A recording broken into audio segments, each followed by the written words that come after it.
अपने किरदार पर डालकर पर्दा ए इकबाल, लोग कह रहे हैं ज़माना ख़राब है। व्यूअर्स अस्सलामु अलैकुम।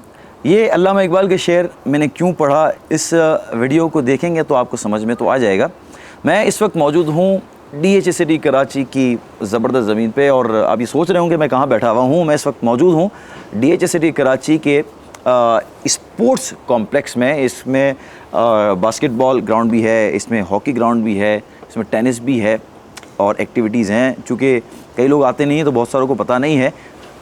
मेरे पीछे आपको फ्रंट एलिवेशन भी नज़र आ रहा है, तो मुझे ये जगह अच्छी लगी वीडियो बनाने के लिए।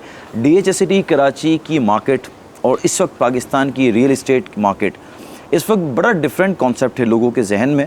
और कई बार जब हम मार्केट के एनालिसिस देते हैं और पूरे चीज़ों को रीड करने के बाद जब हम उसका एक निचोड़ लेके आपके सामने आते हैं तो कई लोगों का इख्तलाफ रहता है। तस्वीर के हमेशा दो रुख होते हैं।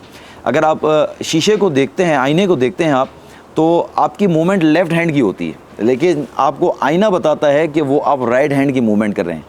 आईना भी सही कह रहा है और आपकी मूवमेंट भी सही हो रही है। तो हमेशा हर शख्स की अपनी फोरकास्ट होती है, हर शख्स की अपनी एक्सरसाइज होती है, हर शख्स की अपनी जो है वो नज़र होती है रियल इस्टेट मार्केट पर। हम जिस हिसाब से मार्केट के ऊपर काम कर रहे होते हैं, हमारी कोशिश ये होती है कि हमेशा ट्रुथ की बात की जाए और वो फेयर एंड फैक्ट्स बताए जाएं कि जो आपके लिए मुस्बत साबित हों। रियल इस्टेट की मार्केट हमारे पाकिस्तान में जिस तरह चलती है, दुनिया में ऐसे नहीं चलती है। हमारे पाकिस्तान में कई बार अप एंड डाउन आता है। उसमें कई रियल इस्टेट एजेंट आते हैं, कई रियल इस्टेट एजेंट चले जाते हैं, लेकिन जो सर्वाइव करता है वो बड़ा लॉन्ग टाइम भी चलता है। इस वक्त मार्केट में ये कॉन्सेप्ट है कि DHA सिटी कराची की मार्केट जो है वो कुछ यूट्यूबर्स जो हैं वो ख़राब कर रहे हैं, और कुछ ये भी कह रहे हैं कि मार्केट 2-3-4 लाख रुपए बढ़ गई है। और इसके बरअक्स हम जो ये कह रहे हैं कि मार्केट में इस वक्त प्रेशर है। तो क्या वजह है, इसको वजाहत करना बहुत ज़्यादा ज़रूरी है।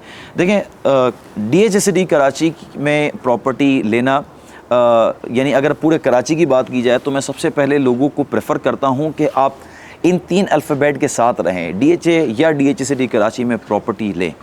अच्छा, इसके अलावा आप कहीं जाते हैं वो आपकी मर्ज़ी है, बट सबसे रिलायबल जगह कराची में, पाकिस्तान में DHA की यही तीन अल्फ़ाबेट हैं जो आपको सेफ़ एंड सिक्योर रखते हैं।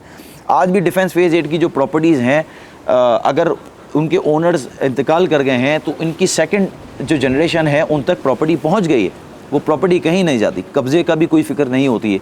लेकिन ये कॉन्सेप्ट रखना कि 2 से 3 लाख के बढ़ने की वजह से कोशिश कुछ ब्रोकर्स कर रहे हैं कि मेहनत करके मार्केट को बढ़ा रहे हैं, और कुछ ब्रोकर्स वो जो मार्केट के फैक्ट बता रहे हैं, रियल इस्टेट के फैक्ट बता रहे हैं। इस वक्त पाकिस्तान की कंडीशन, दुनिया की कंडीशन, पॉलिटिकल अनसर्टेनिटी, डॉलर की वजह से या गोल्ड के रेट बढ़ने की वजह से या पाकिस्तान में फ्लड आने की वजह से, अगर हम ये बात कहते हैं कि मार्केट में प्रेशर है, जिसकी वजह से ये बात तकरीबन 5 से 6 महीने पहले भी मैंने कही, और मैंने कहा कि मार्केट यहाँ से 20 से 25% नीचे लगती है, और मेरी फोरकास्ट सही होने के बाद आज वो मार्केट 20 से 25% नीचे आई। ना कि सिर्फ DHA सिटी कराची में आई बल्कि और जगह भी आई।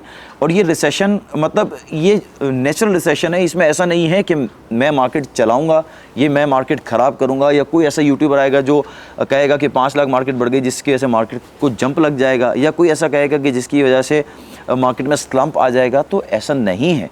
जो प्रॉपर्टी परचेज़ करता है बड़ा कैलकुलेटेड करता है। एक वक्त वो था कि जब इतने रिसोर्सेज नहीं थे, प्रॉपर्टी पोर्टल नहीं थे, आपको प्रॉपर्टी कोई परचेज़ करनी होती थी तो आप किसी की भी सुन के आप प्रॉपर्टी परचेज़ कर लेते थे। मैं आपको कहता यार प्रॉपर्टी ये ले ले, बड़ी अच्छी है, फिर आपको इसके ऊपर कितनी टॉप लगती थी आपको नहीं पता होता था, कौन कितना ट्रस्टेड एजेंट है वो आपको नहीं पता होता था।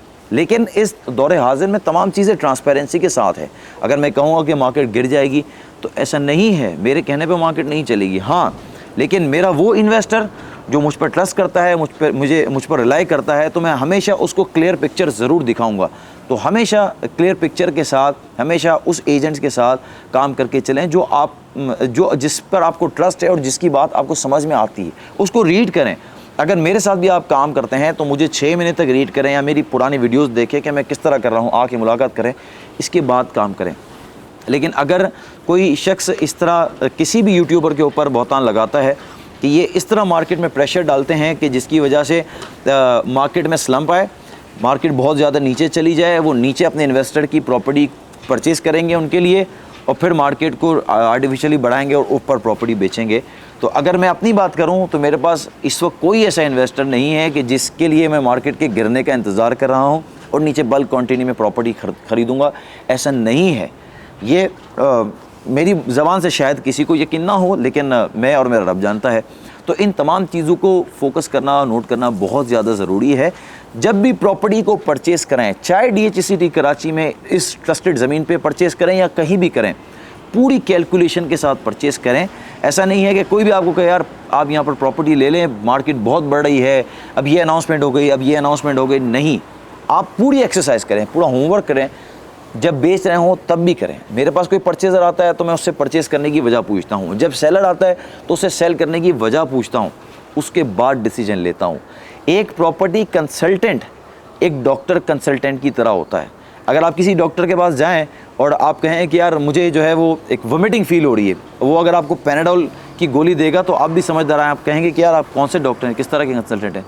तो हम भी बीइंग अ प्रॉपर्टी कंसल्टेंट, हम रियल एस्टेट एजेंट बाद में हैं, हम एक प्रॉपर्टी कंसल्टेंट पहले हैं। अगर हमारा मशवरा आप तक सही पहुंचेगा और जो कमीशन हम तक आएगा उसी में बरकत होगी और उसी में कामयाबी होगी। अपना ख्याल रखिएगा, मिलते हैं इंशाल्लाह नेक्स्ट वीडियो में कुछ नई इन्फॉर्मेशन के साथ। अल्लाह हाफ़िज़।